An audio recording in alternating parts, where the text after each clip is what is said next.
La parola di vita di giugno 2023 è tratta dalla seconda lettera di San Paolo ai Corinti, là dove dice: siate gioiosi, tendete alla perfezione, fatevi coraggio a vicenda, abbiate gli stessi sentimenti, vivete in pace e il Dio dell'amore e della pace sarà con voi.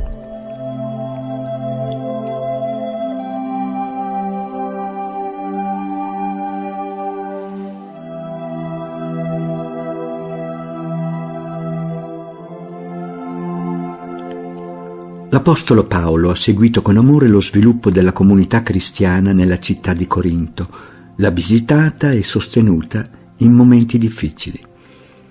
A un certo punto, però, con questa lettera, deve difendere se stesso da accuse di altri predicatori per i quali lo stile di Paolo era discutibile.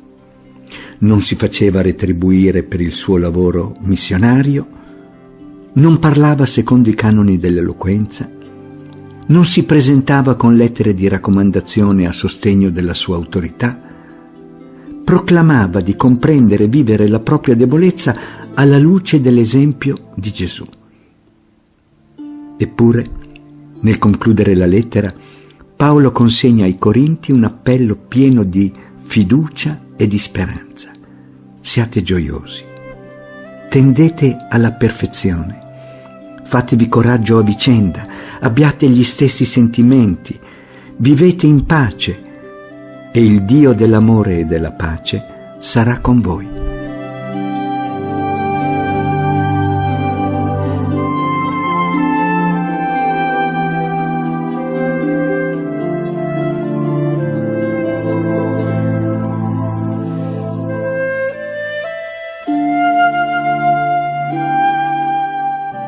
La prima caratteristica che balza agli occhi è che le sue esortazioni sono rivolte alla comunità nel suo insieme, come luogo in cui si può sperimentare la presenza di Dio.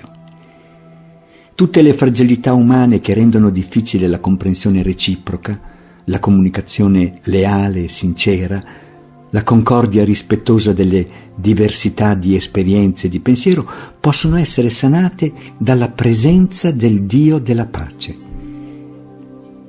Paolo suggerisce alcuni comportamenti concreti e coerenti alle esigenze del Vangelo.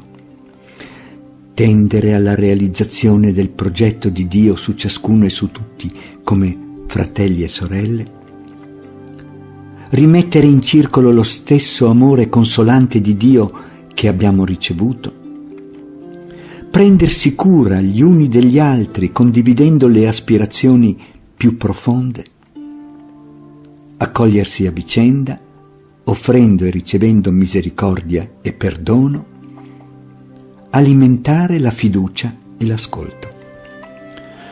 Sono scelte affidate alla nostra libertà, che talvolta richiedono il coraggio di essere segno di contraddizione nei confronti della mentalità corrente. Per questo, l'Apostolo raccomanda anche di incoraggiarsi a vicenda in questo impegno.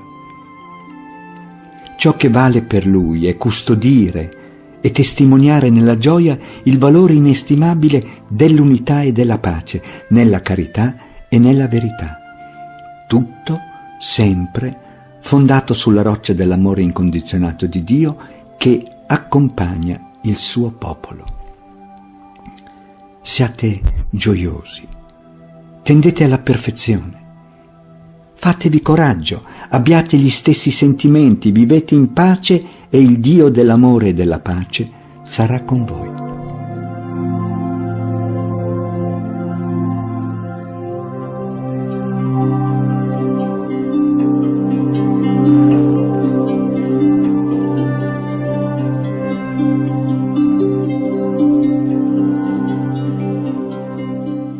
Per vivere questa parola di vita, guardiamo anche noi, come Paolo, all'esempio e ai sentimenti di Gesù, venuto a portarci una pace tutta sua. Essa infatti, scrive Chiara Lubick, non è soltanto assenza di guerra, di liti, di divisioni, di traumi. È pienezza di vita e di gioia. È salvezza integrale della persona, è libertà, è fraternità nell'amore fra tutti i popoli. E cosa ha fatto Gesù per donarci la sua pace? Ha pagato di persona. Si è messo in mezzo ai contendenti e si è fatto carico degli odi e delle separazioni. Ha abbattuto i muri che separavano i popoli.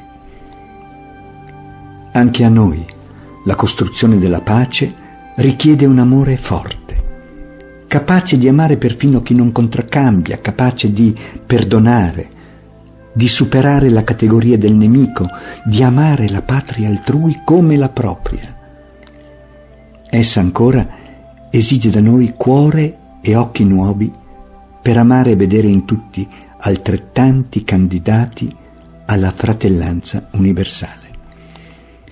Il male nasce dal cuore dell'uomo, scriveva Igino Giordani, e per rimuovere il pericolo della guerra occorre rimuovere lo spirito di aggressione e sfruttamento ed egoismo dal quale la guerra viene. Occorre ricostruire una coscienza.